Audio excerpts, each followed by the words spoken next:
Nous quittons les rives du Rhône et le sud du Bugey pour nous rendre dans un autre pays du département de l'Ain, la Bresse.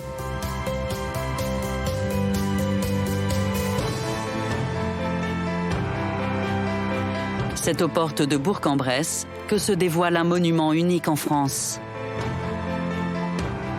Le monastère royal de Brou.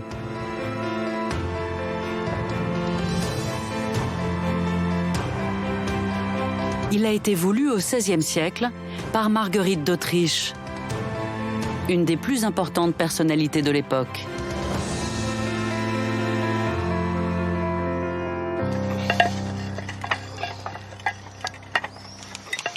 C'est bon? Ok, tu peux envoyer. Il te manque pas de tuiles là-bas? Non. Ce matin, une équipe de couvreurs intervient sur le toit remarquable de l'église. Tac. Pied gauche. Ce sont des tuiles qui ont été émaillées sur la partie visible. On le voit ici, la partie vernissée et la partie encore terre cuite. Donc cet émaillage-là permet une protection de la tuile et surtout permet de faire ensuite des motifs comme on le voit ici sur ces toitures. À l'époque, l'utilisation de ces tuiles a une signification symbolique. Du haut du clocher de l'église, le conservateur Pierre-Gilles Giraud vient superviser les travaux. Nous avons une vue vraiment spectaculaire sur l'église en tuiles vernissées, polychromes, plutôt inhabituelle dans cette région et qui en revanche est caractéristique de la Bourgogne. La présence de ces tuiles sur l'église de Brou recèle probablement un message politique de la part de Marguerite d'Autriche qui signifie ainsi sa revendication du duché de Bourgogne dont elle était l'héritière par sa mère et comme petite-fille du dernier grand-duc de Bourgogne, Charles le Téméraire. C'est vrai que c'est tout à fait magique parce qu'on voit vraiment le soleil animer les reflets sur ces tuiles vernissées. C'est vraiment l'effet voulu par Marguerite d'Autriche de faire de ce monument une affirmation de son autorité, de son pouvoir, de son héritage, visible à des lieux à la ronde.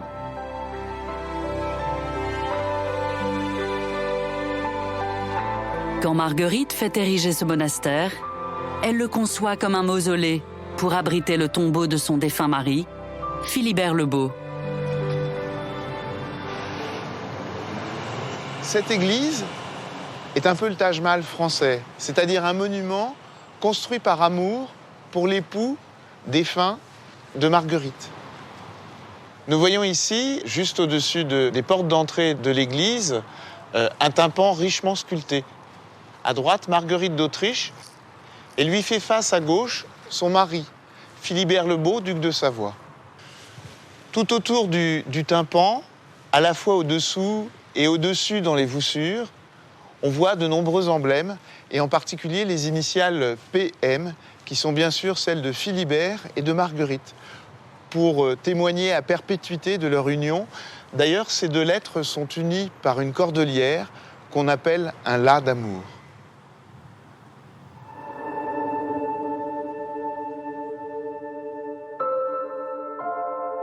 À l'intérieur, cette gigantesque nef paraît étonnamment vide, sans mobilier.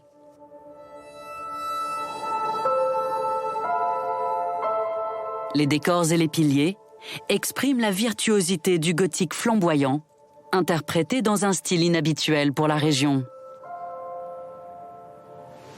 L'architecte qui a construit cette église était originaire de Bruxelles. Il a donc importé un modèle brabançon de la région du Brabant, aujourd'hui en Belgique, qui se caractérise par exemple par ces petites galeries de circulation sous les fenêtres hautes.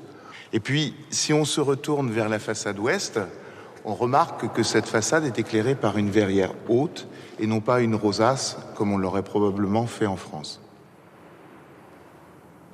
Pierre-Gilles se rend sur un autre élément d'architecture très rare. Nous nous trouvons ici sur le jubé. À l'origine, le jubé, c'est une simple clôture qui sépare la nef, où se tiennent les fidèles, du chœur, qui est réservé aux religieux, aux moines. Il n'en subsiste qu'une trentaine en France, et celui de Brou est véritablement unique et exceptionnel, car il a également été aménagé comme un passage réservé à l'usage de la princesse pour lui permettre de partir depuis son oratoire et de rejoindre ses appartements situés dans le premier cloître.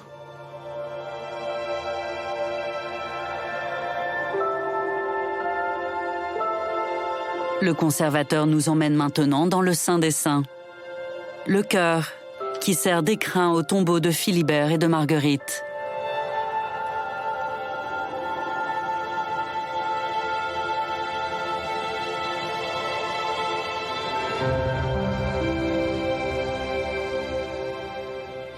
Alors quand on regarde ces tombeaux, ce qui frappe immédiatement, c'est évidemment le caractère de dentelle, de pierre, et puis également la composition de ces tombeaux, puisqu'on remarque que le défunt est représenté 2 fois. Dans la partie supérieure, il est représenté les yeux ouverts, donc vivant, revêtu de tous les insignes de sa charge, le manteau d'hermine, son armure, la couronne de duc de Savoie, alors que dans la partie basse, c'est véritablement le défunt, tel qu'il est appelé à ressusciter au moment du jugement dernier. Le tombeau de Marguerite d'Autriche reprend la même disposition que celui de son mari, avec 2 gisants superposés, son mari auquel elle a laissé la place d'honneur au centre du chœur. Mais on voit qu'elle-même a compensé, en quelque sorte, en érigeant au-dessus des gisants cet important baldaquin qui rappelle son origine impériale.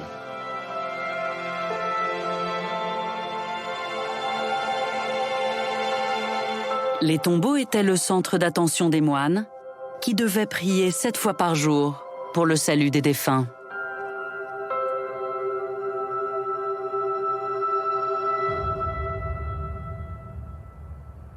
C'est un ensemble monastique unique, exceptionnellement conservé. C'est un monument également unique par son histoire, qui raconte une histoire. C'est probablement le seul monument construit par amour, qui témoigne en même temps de l'ambition politique d'une princesse à l'aube de la Renaissance.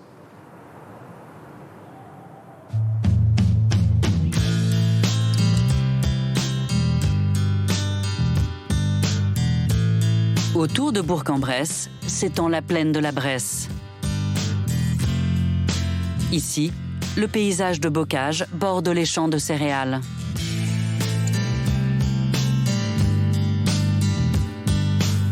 Cette région agricole très riche a favorisé un élevage, connu dans la France entière. Allez filles, on sort. Il est 7 heures. Comme tous les matins, ces volailles sont libérées pour la journée. Ces chapons sont sous l'étroite surveillance de Cyril Degluère. Et pour le petit déjeuner, il leur sert un mets de choix. Alors l'alimentation de la volaille de Bresse, c'est du maïs, du blé et un produit laitier. En fait, dans le temps, les fermières faisaient avec le lait de la ferme du fromage et avec le résidu, le petit lait, elles le redistribuaient aux volailles et c'est rentré dans le cahier des charges de l'AOC. Ça doit être la seule en France à consommer du lait. On n'est pas vraiment dans leur jardin, mais presque. C'est presque leur cuisine ici, parce qu'elles trouvent des petits vers. Vous allez voir, elles piochent un petit peu les herbes. Elles trouvent des moucherons. C'est ce qui fait aussi le goût de ces volailles de Bresse.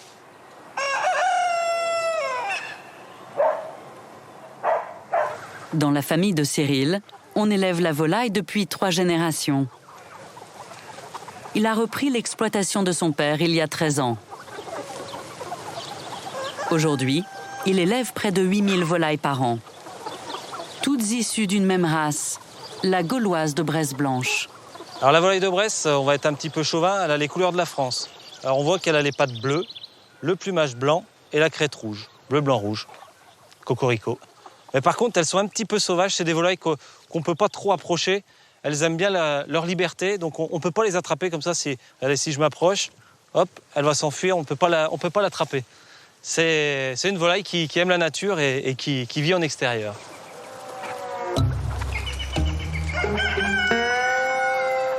En Bresse, la volaille est élevée en liberté pendant 4 mois au minimum.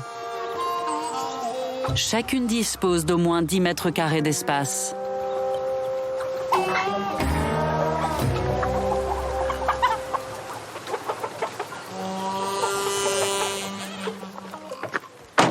Pour renouveler son élevage, Cyril reçoit de nouveaux poussins une fois par mois. Alors là, c'est des poussins qui viennent de naître. On vient de me livrer mes poussins, donc voilà. Alors c'est des poussins qui sont nés ce matin. Et on vient de me les livrer, donc je vais les mettre au chaud là, pour les faire grandir et pour que ça vienne de jolis poulets de Bresse. Par contre, on n'a pas encore les pattes bleues. C'est à partir de la 2-3e semaine que les pattes se colorent et qu'il commence à prendre son plumage bien blanc.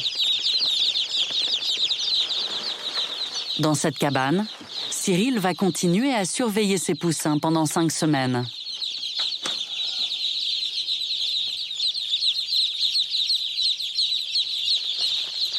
Attention.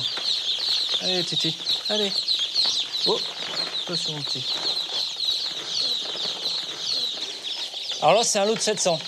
Alors quand on reçoit des poussins comme ça qui ont un jour, il faut bien faire attention à ce qu'ils aient bien chaud et qu'ils s'hydratent bien. Donc on voit qu'il y en a qui commencent à boire, il y en a qui commencent à manger. Donc c'est très bien, pour l'instant, c'est parfait.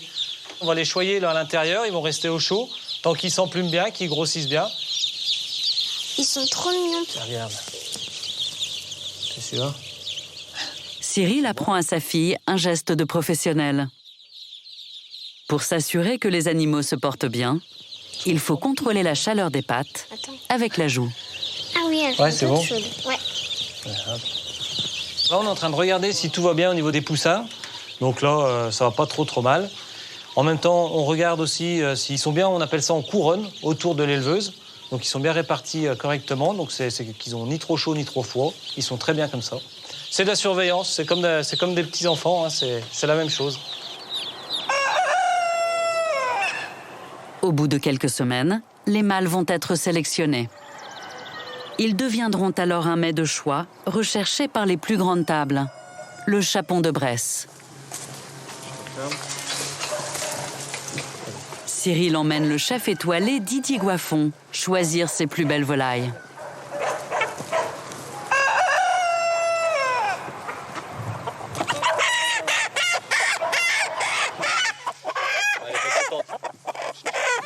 Ouais, ils sont vraiment magnifiques, Cyril. C'est incroyable. Tu te rends compte que tu fais des œuvres d'art toute l'année, là. C'est plutôt quand même sympa de voir le bocage bressant comme ça, avec toutes ces reines blanches. Après, les caviars, truffes et homards en tout genre. On peut dire que la volaille de Bresse est considérée comme étant la 4e merveille de la gastronomie. Je pense qu'on peut le dire, puisqu'elle va sur toutes les tables du monde. Et quel bonheur pour nous de le cuisiner par la suite, parce que c'est une chair tout à fait extraordinaire, puisqu'elle est extrêmement persillée. La volaille de Bresse l'étant déjà naturellement. Elle est très persillée, très goûteuse, très charnue. On fait des miracles avec. C'est près de Bourg-en-Bresse que se trouve le restaurant du chef étoilé. Pour sa recette de poulet, Didier s'est inspiré de ses origines bressanes et de la cuisine méditerranéenne qu'il a longtemps pratiquée. Là, je vais préparer la bouillabresse, façon bouillabaisse. C'est un petit peu la fusion entre la terre et la mer. On était dans un contexte de cuisine du Sud. On a mis du temps à trouver l'équilibre. C'est-à-dire qu'on ne peut pas faire n'importe quoi avec cette volaille de Bresse. On s'est inspiré de la bouillabaisse et du poulet aux écrevisses.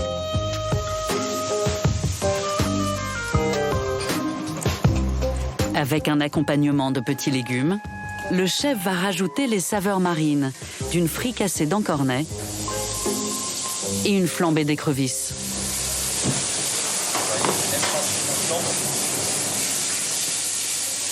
Le mariage de l'écrevisse et de la volaille de Bresse fonctionne déjà depuis des lustres et fait même d'ailleurs partie du patrimoine culinaire français.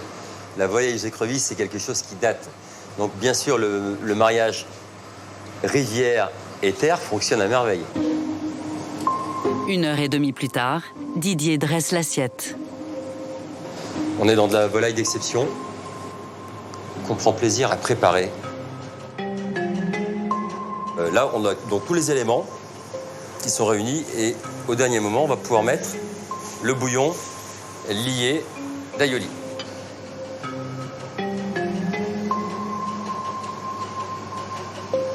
Oula, c'est magnifique. J'ai bientôt fini. J'espère que c'est une interprétation qui va te plaire parce que ça me met un peu la pression. C'est joli déjà, ça donne envie de goûter. Hein. Bon, écoute, c'est gentil. C'est magnifique. Bon appétit. On attaque? On y va? Ah, bah écoute. Allez. Je commence par le poulet. Hein. Ouais, bah, tu verras, il est bien planqué.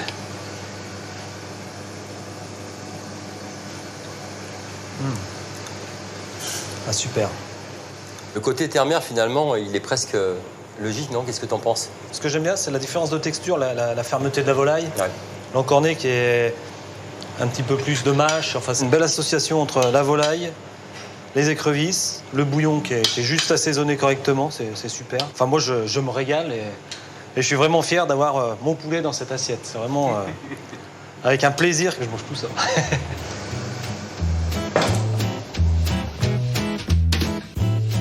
Pour obtenir ce goût unique, les éleveurs perpétuent un autre savoir-faire. Après le plumage, le roulage. La volaille est emmaillotée dans une toile pour mieux répartir la graisse.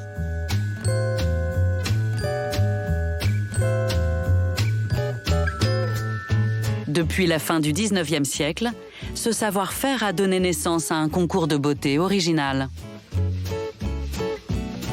Chaque année, au mois de décembre, les éleveurs présentent leurs plus beaux spécimens aux fameuses Glorieuses de Bresse. Il est 4 heures du matin. Cyril est venu participer à ce concours prestigieux avec son père et son frère.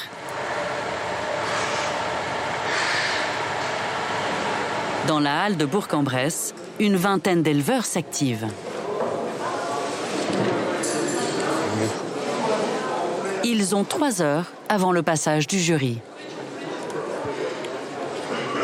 Là, on est en train de déballer nos volailles. On enlève la toile. Et c'est là où on découvre vraiment si on a bien travaillé ou pas. Si la volaille a été préparée correctement, si elle a bien été engraissée. En fait, il faut vraiment que la volaille soit une forme de ballon de rugby, que les ailes soient bien incrustées, que la graisse soit bien répartie des deux côtés. Et en même temps, après, il faut trouver des pièces vraiment similaires. Donc on a dit, on part sur les quêtes. 1, 2, 3, 4. L'objectif du concours, c'est de présenter plusieurs lots de volailles. Et pour chacun, Cyril doit prouver qu'il est capable de reproduire de manière identique l'excellence de son savoir-faire. J'ai amené une trentaine de volailles et on va trier pour essayer de faire le plus joli lot de 4. Donc ça se rétrécit au fur et à mesure. Et si je vois aussi que ça va pas... À chaque fois, on se dit, bah, celui-là, il part un petit peu dans un sens, l'autre dans l'autre sens. Les ailes sont moins collées d'un côté, sont plus collées de l'autre. On voit que les défauts, donc c'est assez compliqué. Ouais. Donc on prend, on remet, et à la fin, on va peut-être laisser les mêmes ensemble, mais c'est assez compliqué. Ouais.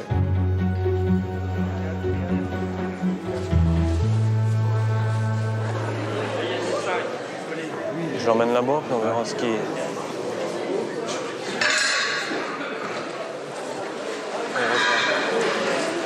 Il reste moins d'1 heure et l'éleveur doute encore.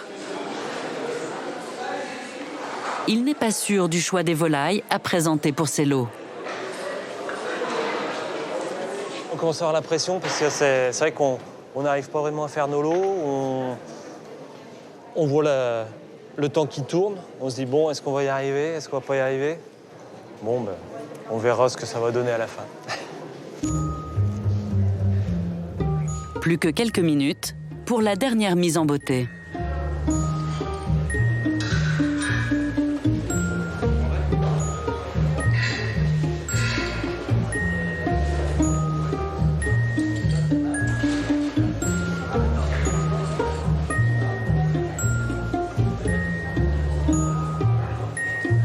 J'ai identifié, c'est des scellés inviolables, donc maintenant c'est fini. C'est décidé.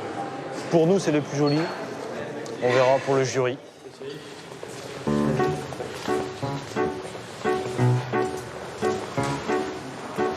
Il est 7h30.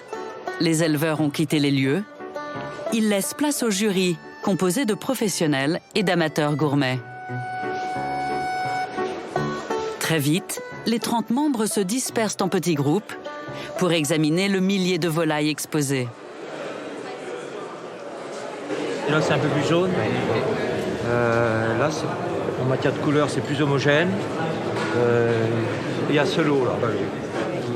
Si on met un prix d'honneur ici, pH, le premier prix à côté, non ? Ça, roulage de grande qualité. Voilà. On recherche la blancheur.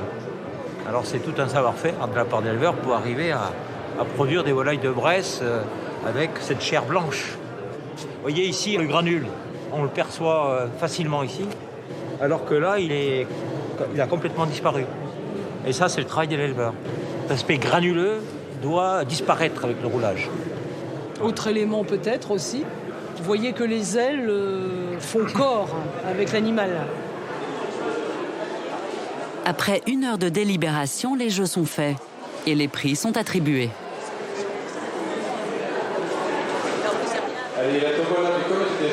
Les portes s'ouvrent au public.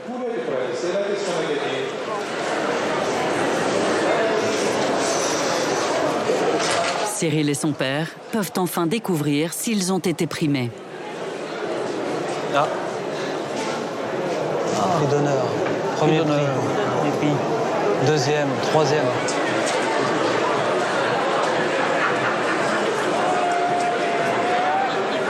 Un prix d'honneur, donc ouais, c'est la plus haute distinction pour l'hôte de Chapon, donc c'est une belle satisfaction, on a bien travaillé, c'est super. Bonne journée. 4 lots, 4 prix. C'est valable, hein. Il ne faut pas se plaindre. C'est une belle consécration, ouais. J'appelle Cyril Degluer. Donc Cyril a un prix d'honneur pour ses chapons lot de 2 avec un chèque des Poulardiers. Cette année encore, Cyril a remporté de très nombreux prix. Ce chèque.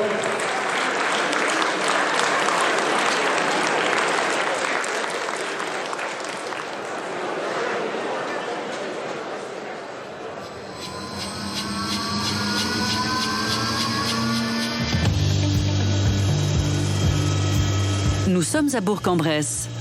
Cet hélicoptère décolle pour une mission scientifique au-dessus d'une rivière sensible du département. Son périple commence au nord du massif du Bugey, dans les gorges de l'Ain. À son bord, il transporte une équipe qui travaille pour la préservation de la rivière. On est sur le lac de Coiselet. On a quand même un paysage un peu différent parce qu'on voit des lacs, on n'a pas l'impression que c'est une rivière, mais on est bien sur une rivière complètement différente, transformée, qui serpente au fond. Céline est chargée de la préservation de la basse vallée de l'Ain. Mais avant d'y arriver, elle survole les lacs de barrage qui ont immergé les anciennes gorges de l'Ain. Sur les rives, les falaises cachent un immense réseau d'eau souterraine. Donc là, voilà, c'est superbe. On a une falaise qui descend et dans cette falaise, il y a une grotte plutôt à gauche qui est la grotte de Corvesia. C'est la résurgence d'une rivière souterraine. On va avoir un porche d'une trentaine de mètres de hauteur. Donc on est vraiment là sur un phénomène géologique avec la rivière qui descend et qui va se jeter dans la rivière d'Ain. L'hélicoptère arrive en vue d'un des viaducs les plus imposants de la rivière. Le pont de Cisse-Bolozon.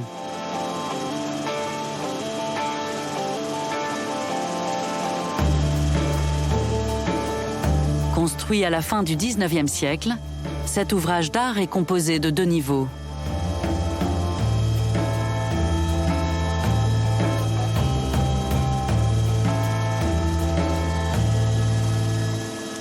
Là, on voit une très belle boucle qui fait vraiment le contour de ce massif rocheux là.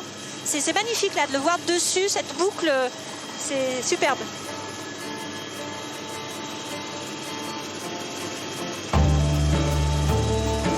L'hélicoptère poursuit son vol sur une dizaine de kilomètres en direction de la retenue d'Allemand. On arrive sur la dernière partie ici des gorges de l'Ain. À gauche, le dernier barrage, le barrage d'Allemand. C'est là où commence pour nous la basse rivière d'Ain et notre secteur d'intervention.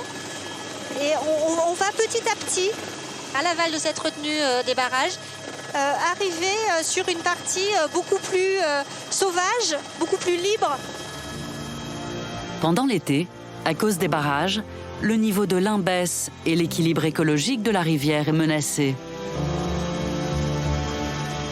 Un des enjeux de la préservation de la rivière d'Ain et de la ressource en eau, c'est de trouver un équilibre entre les besoins en eau des agriculteurs et les besoins de la rivière en été, puisque l'agriculture pompe dans les nappes phréatiques qui alimentent en eau fraîche la rivière. Toutes ces interventions humaines mettent aujourd'hui en danger la biodiversité de l'Ain. C'est pourquoi la rivière est sous haute surveillance. On a fixé une caméra en dessous de l'hélicoptère et cette caméra, donc, elle prend la mesure de température et on va mesurer la température de la rivière. Ce genre de mission, ça sert à détecter les zones froides. C'est important en été. En été, quand la température de la rivière est assez importante, on peut atteindre 25 degrés. Certains poissons, comme les ombres ou la truite, vont chercher ces zones froides. Donc là, on voit la rivière, elle est plus sombre, donc elle est plus froide que le reste. Sur le bord, on peut avoir des champs ou des bancs de gravier sur le bord de la rivière qui vont être en couleur plus chaude. Les informations que les travaux de Vincent nous fournissent nous permettent d'avoir des éléments scientifiques que l'on peut repérer facilement sur des cartes pour visualiser vraiment ces arrivées d'eau froide dans la rivière en été pour pouvoir les préserver. Les résultats pour l'instant, c'est que sur cette rivière d'Ain, on a observé un nombre important de ces zones froides. Concrètement, ça veut dire que sur cette rivière, on a beaucoup de zones qui vont permettre de faire des refuges pour des poissons et elles vont également être source de biodiversité.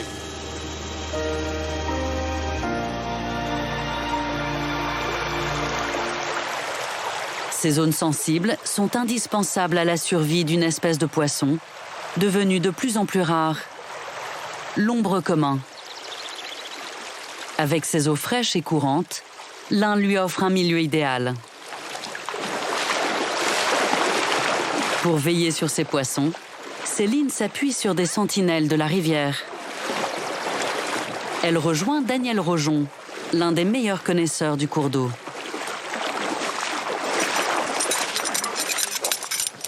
Donc c'est les poids, ça permet que qu'on stabilise, c'est ça? C'est-à-dire que si tu mets pas les poids, tu vas te faire emporter par le courant un peu trop vite, quoi. Donc t'en mets un peu pour tenir un peu, pour rester un peu plus avec les poissons. D'accord. Je vais demander de me montrer les ombres dans leur courant, parce que je les vois d'habitude des ponts ou dans les résurgences phréatiques, et c'était l'occasion, comme il le fait de façon amateur régulièrement, de voir sous l'eau ces beaux poissons avec leur nageoire bleue. Donc j'espère que ça va briller.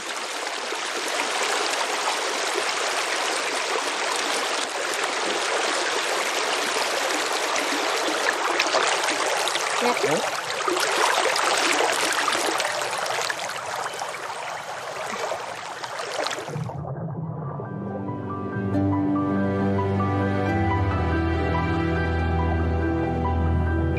Une fois sous l'eau, les premiers ombres font leur apparition.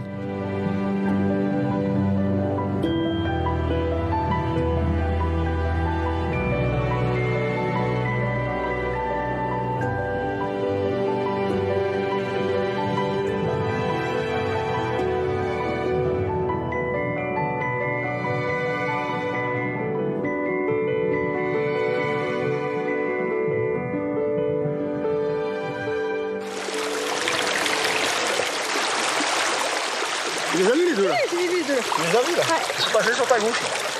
J'aimerais bien en voir plus, là il n'y en a pas tout à fait assez. Compte tenu des difficultés qu'on a à maintenir une présence d'ombre sur la rivière avec le réchauffement de la planète, les canicules répétées, la pêche intensive, les barrages et un peu toutes les nuisances qu'ils ont à supporter, déjà de les voir, donc de voir qu'il y en a encore et de les voir vivants, en bonne santé dans leur milieu, pour nous c'est un émerveillement à chaque fois parce qu'on a tellement peur qu'ils disparaissent de cette rivière comme d'autres rivières en France que rien que de voir qu'ils sont là, déjà ça nous suffit, ça suffit à notre bonheur.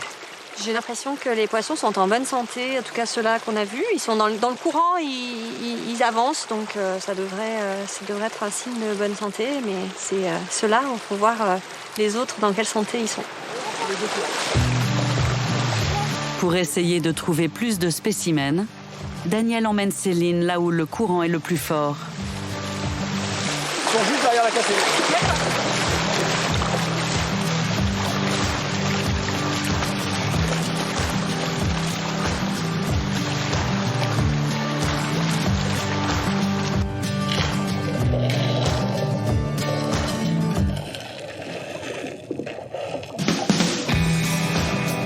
Pour appâter les poissons, Daniel remue les cailloux avec ses pieds. Ce geste libère des larves et attire les ombres qui viennent manger ses proies faciles.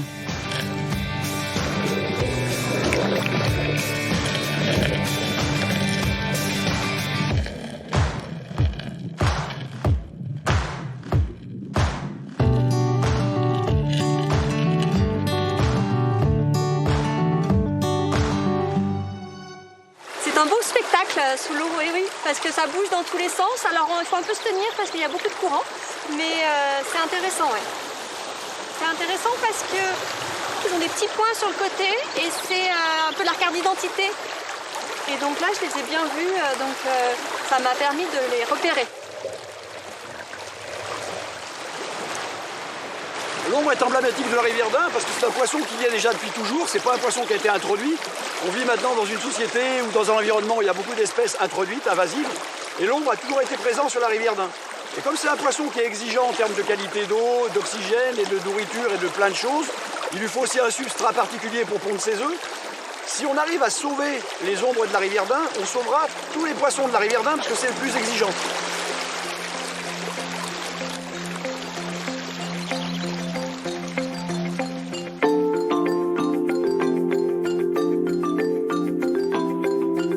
La rivière termine sa course par cette vaste confluence avec le Rhône. Un espace naturel dynamique qui se transforme au gré des courants.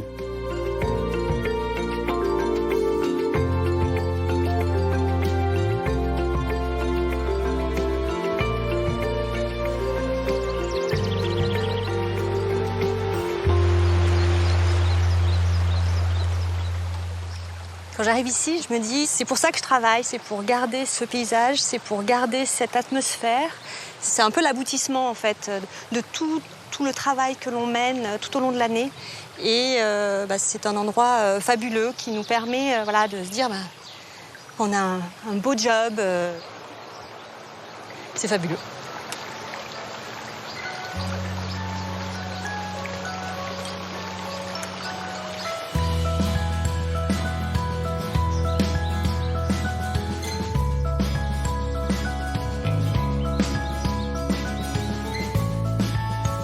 À l'est de la confluence de l'Ain, les coteaux du Bugey abritent un vignoble rare.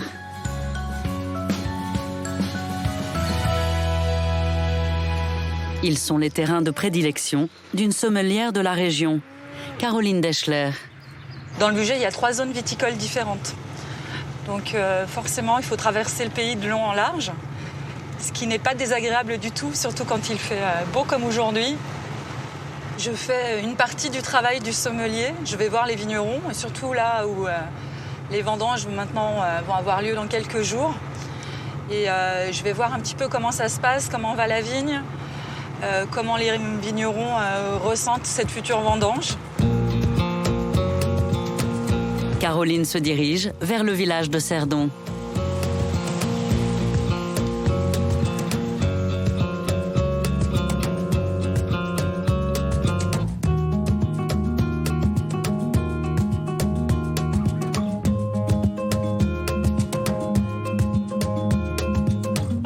Les vignes sont plantées ici, à flanc de colline, dans une vallée qu'on appelle une reculée.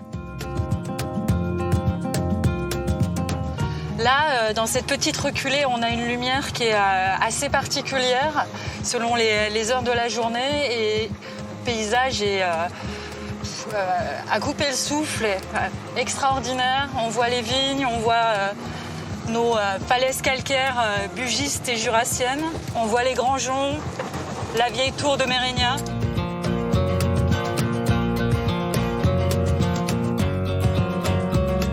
Le village de Cerdon est au cœur de plusieurs belvédères rocheux. Il a donné son nom à une appellation où l'on produit un vin mousseux rosé.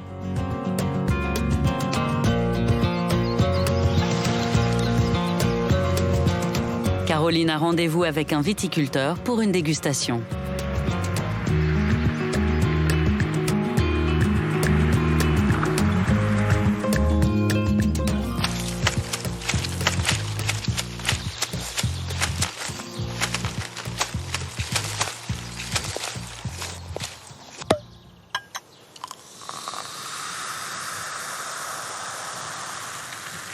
Voilà, donc là, c'est 2 cépages que tu retrouves sur cette grande parcelle. C'est un Cerdon 2015, c'est un assemblage de gamètes Poulsard. Alors là, on est sur des arômes de fraises, framboises. On peut avoir quelques notes aussi de pommes, de poires, aussi quelques côtés floraux. C'est un vin qui est très fruité, assez subtil, avec une finesse de bulles. Ça, c'est vraiment la marque de fabrique des beaux Cerdons, des bulles très très fines, qui sont à peine taquines, un peu malicieuses, mais qui sont jamais gênantes en fait, qui accompagnent vraiment toute la dégustation. C'est pour moi aussi un vin qui est vraiment spécial parce que souvent les gens ne le connaissent pas et j'adore le faire découvrir. Et c'est le moment de la surprise ensuite quand ils ont tous fruité, le léger sucré. C'est jamais un vin auquel on s'attend. Pour obtenir ce pétillant, la famille Dely se transmet depuis 4 générations un savoir-faire local. Ce vin devient effervescent naturellement grâce au procédé de vinification. Avant même la fin de la fermentation alcoolique en cuve, on va mettre ce mou partiellement fermenté en bouteille. Cette même fermentation va continuer à fermenter dans la bouteille pour faire la mousse.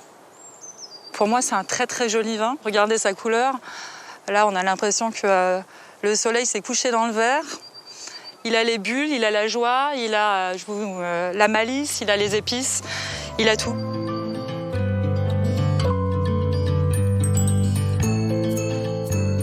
Avant de se rendre dans le prochain vignoble, Caroline fait un détour. Alors là, on est en plein cœur du Bugey. On va dans le petit hameau d'Indrieux, qui appartient au village d'Arinda. Et puis on va voir donc Émilie Manos, qui est l'une des 2 dernières fromagères à fabriquer du ramequin. C'est un fromage très très particulier avec lequel on fait de la fondue. Il a une réputation particulière, ce fromage, parce que il est, assez odorant et en bouche assez puissant. Et il est très très rare.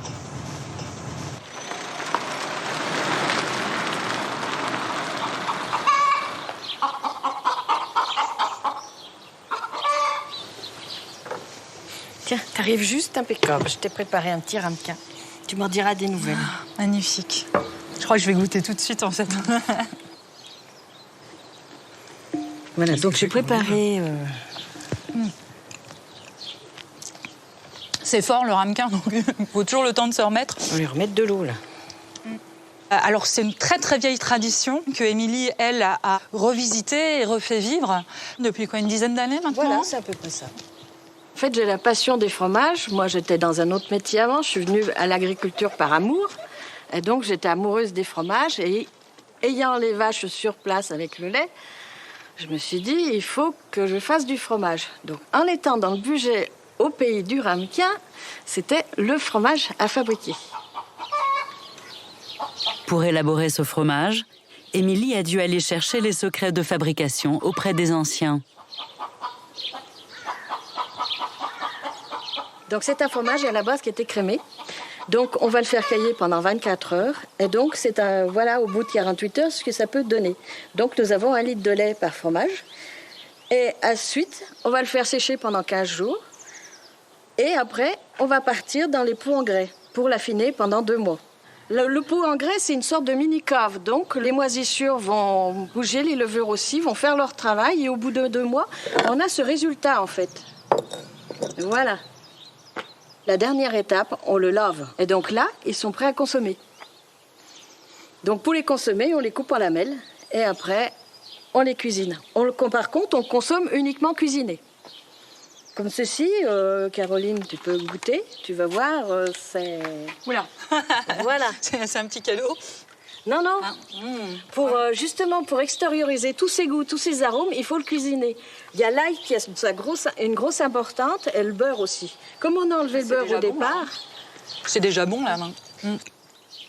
Alors, c'est un fromage unique, qui a vraiment un goût très, très particulier, assez prononcé. Puissant, aromatique, parfois on dit un peu vieille chaussette. Mais c'est assez addictif, en fait. Une fois qu'on a passé la première bouchée, on aime et on y revient. Donc là, c'est un bonheur. Hop là.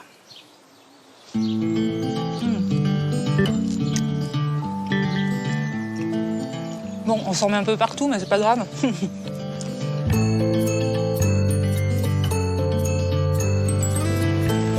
Caroline poursuit sa route vers les contreforts du Bugey.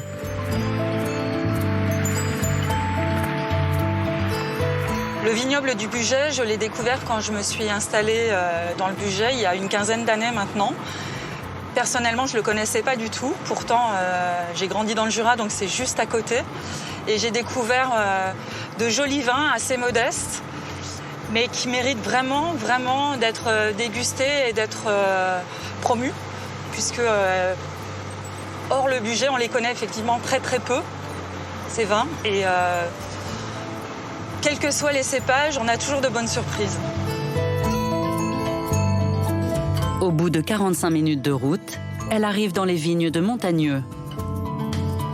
Du côté de Montagneux, on a des coteaux qui sont très très escarpés, très bien exposés, assez caillouteux, des terroirs qui sont parfaits pour les deux cépages que sont la Roussette ou l'Altesse, c'est le même cépage, et la Mondeuse.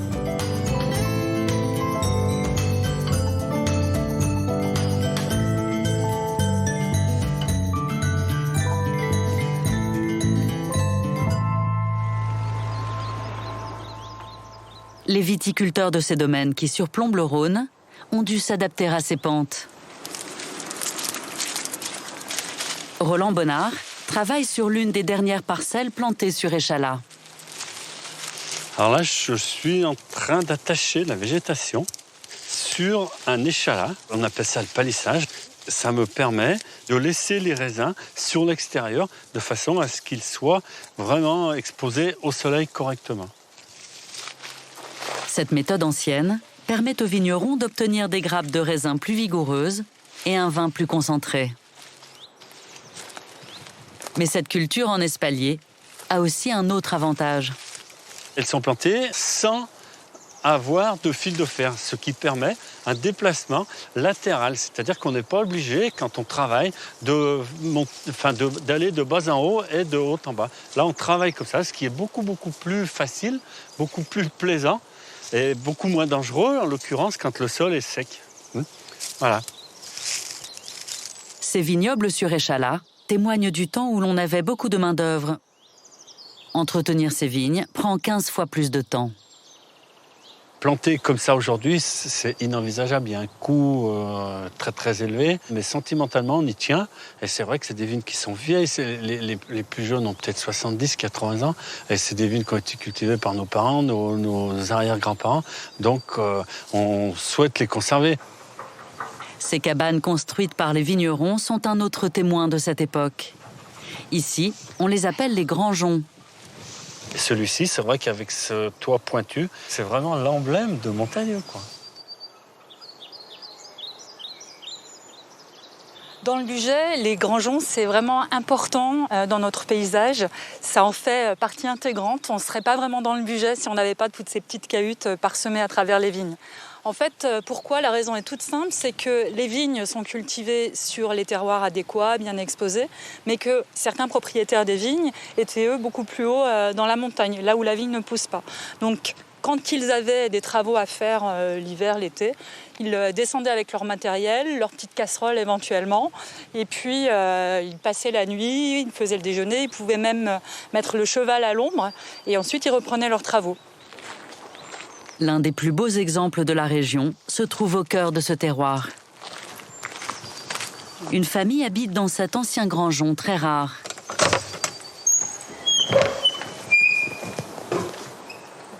Il a gardé son pressoir à l'intérieur. Quand la maison originale était vraiment trop loin, il fallait presser tout de suite parce que sinon le raisin s'abîme, la vendange s'abîme, on a des mauvaises fermentations et ça gâte. Donc effectivement, dans certains grangeons, vous aviez de quoi faire le vin immédiatement, ce qui explique aussi sa taille, puisque du coup il fallait pouvoir un petit peu stocker. On est tombé sous le charme de ce pressoir, on a trouvé ça vraiment important de le mettre en valeur. Beaucoup de gens nous disaient, mais ça vous prend toute la place, il faut l'enlever, vous ne pourrez rien faire avec ça. Et nous, c'était hors de question. Ça fait partie du patrimoine, ça fait partie de l'âme de la maison. Donc c'était juste pas envisageable pour nous de l'enlever. On est vraiment parti de l'idée qu'il fallait lui faire honneur et le mettre vraiment en évidence et lui donner toute sa splendeur.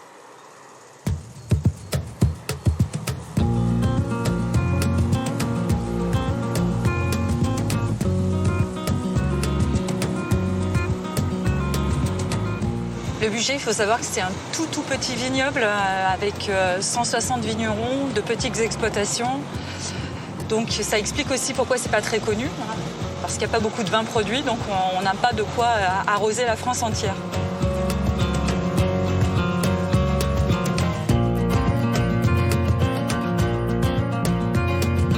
Pour la dernière étape de la journée, Caroline se rend au pied des falaises de Manicle.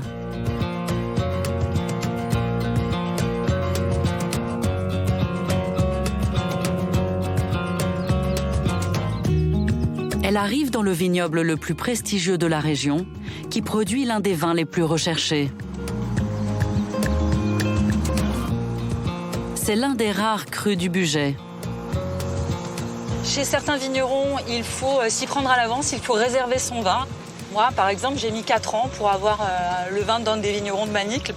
C'est le vin qu'on sort pour faire plaisir aux amis qui viennent en visite quand ils ne connaissent pas le Bugey, parce qu'on considère qu'effectivement, c'est l'un des meilleurs du Bugey.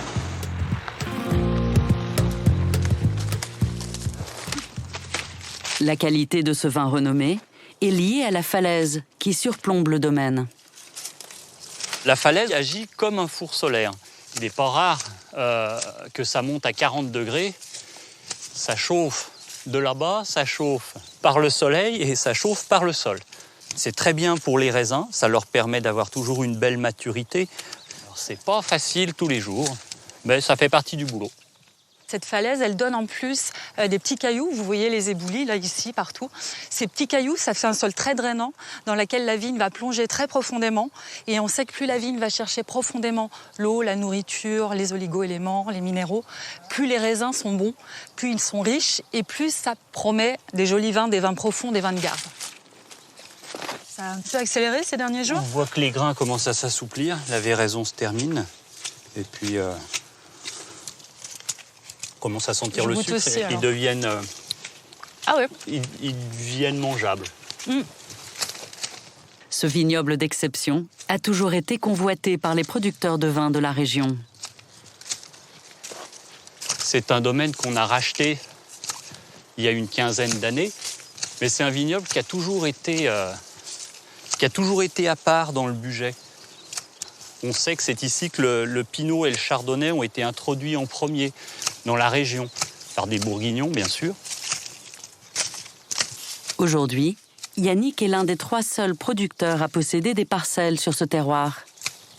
Le vignoble de Manicle est très limité en surface. Il fait 10 hectares, dont 8 seulement qui sont plantés. Ça nous oblige forcément à avoir des petits rendements et à apprécier chaque kilo de raisin qu'on va pouvoir y récolter.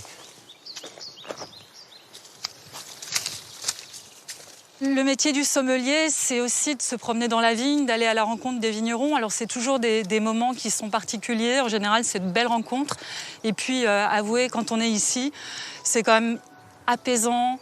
On se ressource en fait en se promenant dans les vignes. Et puis quand on a un tel paysage qui s'offre à nous, on a juste envie de s'asseoir et de prendre son temps et de boire un verre de vin éventuellement.